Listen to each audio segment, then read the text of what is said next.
प्रातःकाल जब राम और लक्ष्मण ऋषि विश्वामित्र के साथ मिथिलापुरी के वन उपवन आदि देखने के लिए निकले तो उन्होंने एक उपवन में एक निर्जन स्थान देखा। राम बोले, भगवन, यह स्थान देखने में तो आश्रम जैसा दिखाई देता है, किंतु क्या कारण है कि यहाँ कोई ऋषि या मुनि दिखाई नहीं देते? विश्वामित्र जी ने बताया, यह स्थान कभी महात्मा गौतम का आश्रम था। वे अपनी पत्नी अहिल्या के साथ यहाँ रहकर तपस्या करते थे। एक दिन जब गौतम ऋषि आश्रम के बाहर गए हुए थे तो उनकी अनुपस्थिति में इंद्र ने गौतम के वेश में आकर अहिल्या से प्रणय याचना की।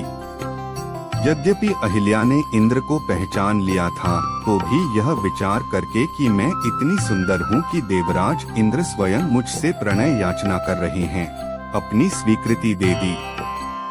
जब इंद्र अपने लोक लौट रहे थे तभी अपने आश्रम को वापस आते हुए गौतम ऋषि की दृष्टि इंद्र पर पड़ी जो उन्हीं का वेश धारण किए हुए था।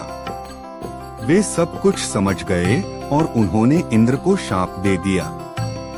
इसके बाद उन्होंने अपनी पत्नी को शाप दिया कि रे दुराचारिणी, तू हजारों वर्ष तक केवल हवा पीकर कष्ट उठाती हुई यहाँ राख में पड़ी रहे।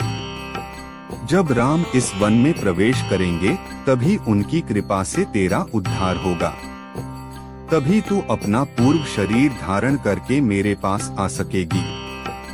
यह कहकर गौतम ऋषि इस आश्रम को छोड़कर हिमालय पर जाकर तपस्या करने लगे। इसलिए हे राम, अब तुम आश्रम के अंदर जाकर अहिल्या का उद्धार करो। विश्वामित्र जी की बात सुनकर वे दोनों भाई आश्रम के भीतर प्रविष्ट हुए। वहां तपस्या में निरत अहिल्या कहीं दिखाई नहीं दे रही थी, केवल उसका तेज संपूर्ण वातावरण में व्याप्त हो रहा था।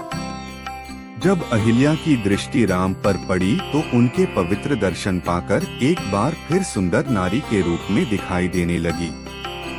नारी रूप में अहिल्या को सम्मुख पाकर राम और लक्ष्मण ने श्रद्धापूर्वक उनके चरण स्पर्श किए। उससे उचित आदर सत्कार ग्रहण कर वे मुनिराज के साथ राम और